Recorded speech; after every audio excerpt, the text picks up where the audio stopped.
guys, so today we're going to do something called integration by parts. Integration by parts is used when you can't use substitution on a problem like this where you've got this polynomial and this trigonometric function that you can't use substitution for because nothing will cancel out even if you pick anything, for u. So this integration by parts is this function here. We've got u times v minus this integral of v du. And then you choose your u and v by a function kind of like using PEMDAS. So we've got lipit instead. So we've got really long log functions. Then we have inverse functions, polynomial functions, exponential functions, and then lastly are the trig functions. So as you can see in this problem here, your first function is a polynomial function, and your second one is cosine x, which is a trig function. So you're going to choose your x squared, because it's a polynomial, to be u. So we're going to have u equal x squared, and then dv is going to be cosine x. So of course v is then going to be sine x, and du is going to be 2x dx. And then from there, you can plug that right into your function. So u, of course, x squared times v sine x minus the integral of v, which is sine x, and then du, so 2x dx. And then from there, you would take that integral. But again, you see, you have this polynomial function and another trigonometric function. So you're going to use this ultraviolet voodoo another time. So, of course, we have this outside part still. X squared sine x. And then we're going to use our ultraviolet voodoo again. So we've got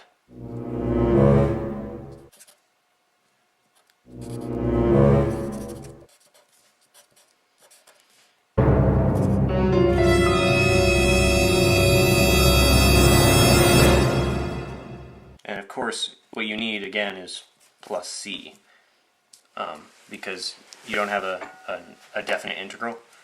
So then from there, we can actually, this 2 cosine x, we can take the integral of that. It is going to end up being x squared times sine x plus 2x cosine x minus 2 sine x plus c.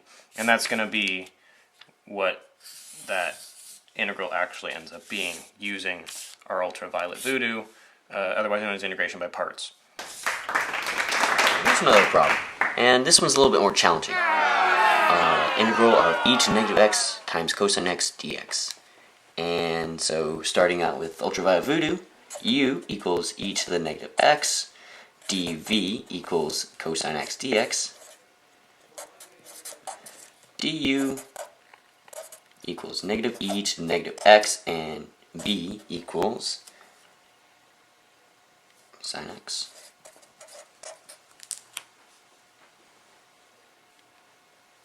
Alright, and then, so, ultraviolet voodoo. U times v, so e negative x times sine x, minus the integral of v du, so sine x, times negative e to the negative x dx. And for next step, we are going to do this,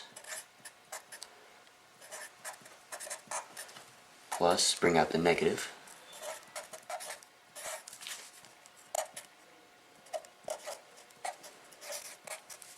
and repeat the process from before.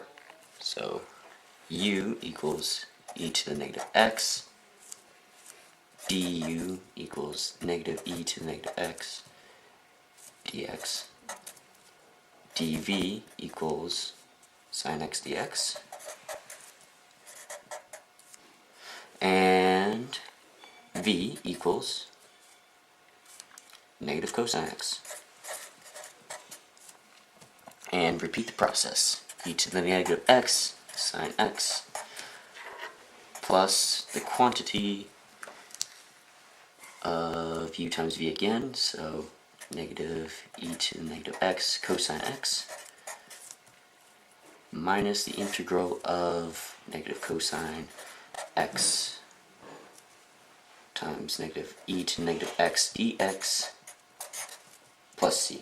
Never forget plus c. And plus e to negative x cosine x minus integral of e to the negative x cosine x dx plus c.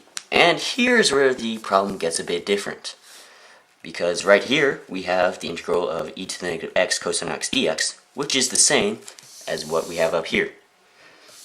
So because of Lipit, and how these end up going, this is going to be infinite loop, because the derivative of e to negative x is always going to be either negative or positive, and then cosine x, as you know, will always go to negative sine, then negative cosine, then sine, then cosine, and essentially loop as well. So we are going to add this over because it is the same as up here. So we get 2 times the integral e to the negative x cosine x dx equals e to the negative x sine x plus negative e to the negative x cosine x plus c. And since we're solving for this, we need to get rid of the 2. So the integral of e to the negative x cosine x dx equals e to the negative x sine x minus e to the negative x cosine x all over 2 plus c. So you're sitting there thinking to yourself, but it's gonna take too long. Well, stop whining. There's a quick and easy fix to that problem. It's a little shortcut called tabular integration. And you can use it when you have a problem like the one we did earlier, where you would use integration by parts. Right? So what you're going to do is you're going to take what you used for your u earlier, and you're going to list it and all of its derivatives right here. And you're going to go, of course, until you can't take any more derivatives. And then you're going to take what you used for your v, right there, and you're going to list it, so cosine x, and all of its integrals. So you have sine x, negative cosine x, and negative sine x. Alright, now what you're going to do is you're just going to draw these really simple dashed lines right there. Alright, and the first one is positive, second one negative, and the third one is positive again. Right? And you're going to multiply them out, and this means that this is positive. You're going to be subtracting this one, you're going to be adding that one. Alright? So you start out, you have x squared sine x minus negative 2x cosine x plus negative 2 sine x. You're going to simplify that to x squared sine x plus 2x cosine x minus 2 sine x. What you have to remember is every time you integrate, you have to make sure when you're done, plus c. And if you notice, that took a quarter the amount of time as the last one. And you have the same answer. So you're sitting there thinking to yourself, hallelujah, I found the holy grail of shortcuts.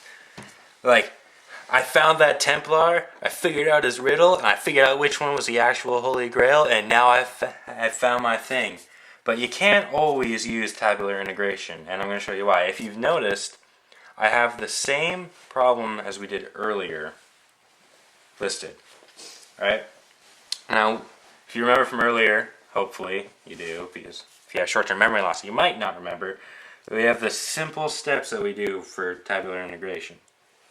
So we're going to take what we used for our u, we're going to list it and its derivatives. So we have e to the negative x, negative e to the negative x, e to the negative x, negative e to the negative x, and then e to the negative x. You might be noticing right now, a bit of a problem with this, as it's just going to keep going on and on and on. And for the sake of grins, we're going to keep going with this. So we're going to take what we use for our v and list it in its integrals. So we'll have cosine x, sine x, negative cosine x, negative sine x. And then you get back to cosine x. Alright? Draw our little lines. And really, I'm not going to go through multiplying it out, because if you'll notice, these go on and on forever. You never reach an end to them. And if you remember from earlier, we had the same problem where you'd have to constantly be integrating it. And it's the same. The tabular integration doesn't solve that problem, so you'd have to use the regular integration by parts where you'd divide it over, like you say, you'd have blah over here is equal to meh over here. You'd have to divide by the blah and you'd solve it. But with this, you don't have that option, so you'd never get an answer trying to do tabular integration with this. So you have to be careful when you're looking at them and try to remember that it doesn't always work. But other than that, I think tabular integration is a nice little shortcut to use when it's appropriate to use.